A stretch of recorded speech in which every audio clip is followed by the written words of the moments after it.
Halo sahabat belajar, bagaimana kabarnya? Masih tetap semangat ya? Sahabat belajar, tahukah kamu siapa yang pertama sekali menjahit bendera merah putih?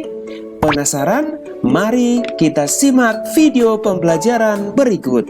Dalam video kali ini, kita akan membahas persiapan proklamasi kemerdekaan Indonesia yang terdiri dari pembentukan BPUPKI, PPKI, peristiwa Rengas Dengklok, dan perumusan proklamasi.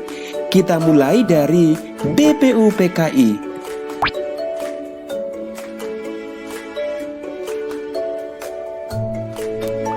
Sahabat belajar, sebenarnya ketika Jepang menduduki Indonesia, Jepang sedang terlibat dalam Perang Dunia Kedua melawan Sekutu.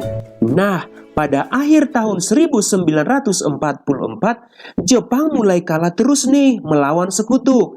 Kemudian, Jepang mencari dukungan kepada Indonesia dengan cara memberikan janji kemerdekaan.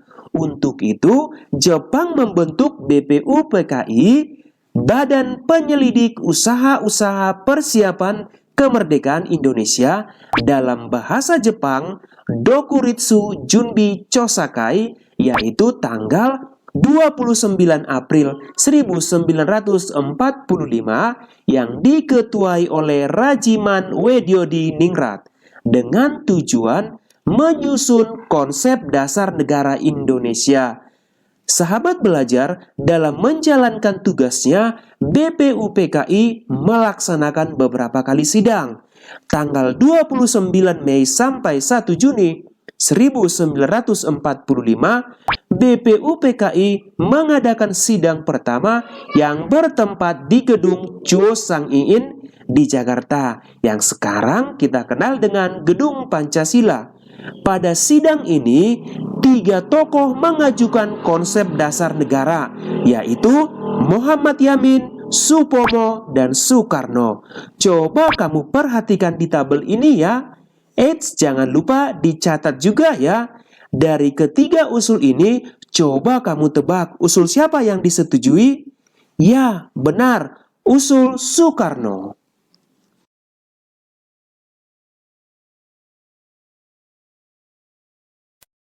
Dan pada tanggal 1 Juni 1945 dibentuklah Panitia 9 yang menyempurnakan konsep dasar negara yang diusulkan Soekarno. Kemudian pada tanggal 22 Juni 1945 akhirnya Panitia 9 menghasilkan Piagam Jakarta yang kemudian menjadi Pancasila seperti yang kita kenal sekarang. Pada tanggal 10 sampai 17 Juli 1945, BPUPKI melaksanakan sidang kedua. Dalam sidang ini disepakati bentuk negara Indonesia adalah Republik. Pada sidang ini tepatnya tanggal 14 Juli 1945, BPUPKI disepakati, yaitu Pernyataan Indonesia Merdeka, Pembukaan Undang-Undang Dasar, Batang Tubuh Undang-Undang Dasar. Dari penjelasan di atas, bisa kita simpulkan tujuan utama BPUPKI adalah menyusun konsep dasar negara Indonesia. Sahabat belajar, pada tanggal 1 Juni 1945, peserta sidang BPUPKI menyetujui 5 sila yang diusulkan oleh Soekarno, sehingga setiap tanggal 1 Juni diperingati sebagai hari lahirnya Pancasila.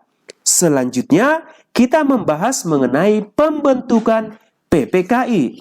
Pada tanggal 7 Agustus 1945, BPUPKI dibubarkan karena apa?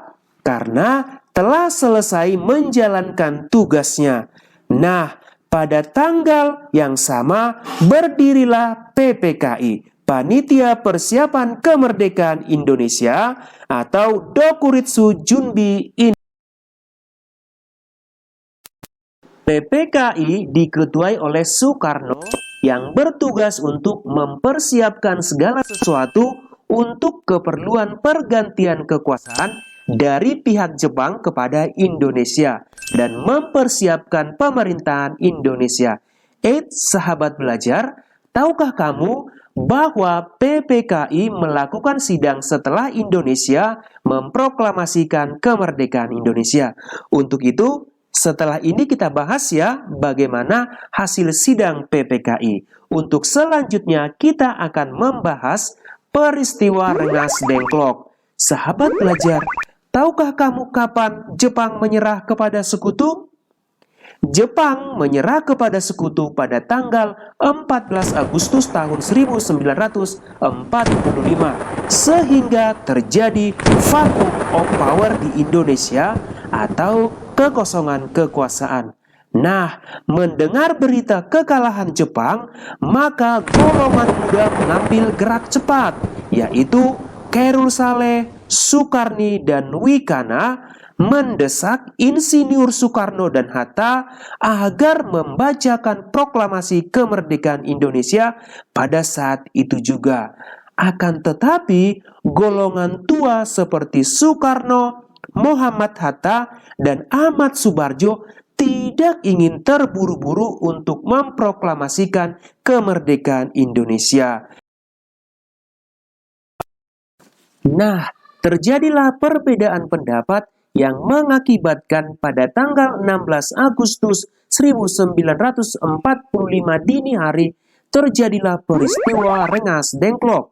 Peristiwa Rengas Dengklok adalah peristiwa saat golongan muda membawa Soekarno dan Hatta ke Rengas Dengklok. Tujuannya apa? Adapun tujuannya adalah untuk mendesak Soekarno dan Hatta agar segera memerdekakan Indonesia serta menghindari pengaruh dari Jepang.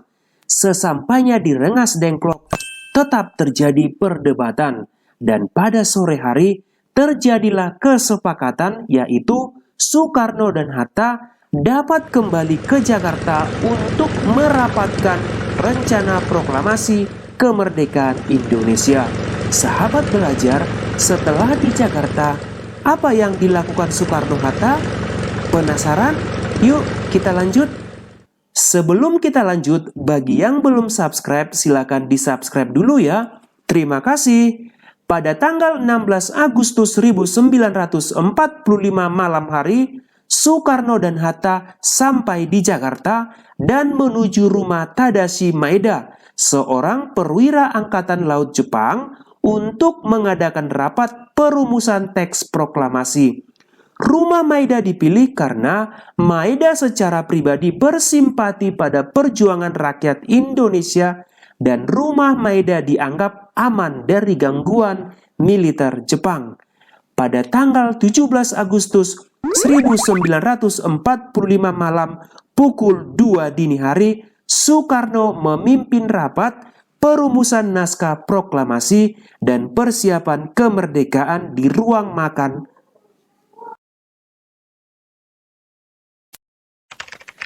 Kemudian setelah selesai dirumuskan, Soekarno menjumpai anggota PPKI dan golongan muda dan disepakati agar Soekarno-Hatta lah yang menandatangani dan membacakan teks proklamasi kemerdekaan Indonesia.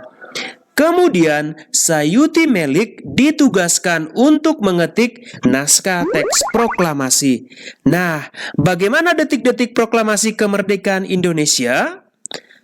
Tepat pukul 10 WIB tanggal 17 Agustus 1945, Soekarno didampingi Hatta membacakan proklamasi kemerdekaan di Jalan Pegangsaan Timur nomor 56. Nah, bagaimana sahabat belajar pemahaman kalian mengenai peristiwa proklamasi kemerdekaan Indonesia? Sudah semakin baik kan? Nah, berikut kuis untuk memperdalam pemahaman sahabat belajar semua. Pertanyaannya adalah, mengapa ya golongan tua tidak mau terburu-buru membacakan proklamasi kemerdekaan Indonesia? Silahkan ditulis kolom komentar ya. Demikian penjelasannya. Sampai jumpa pada video selanjutnya. Terima kasih dan semoga bermanfaat. Merdeka!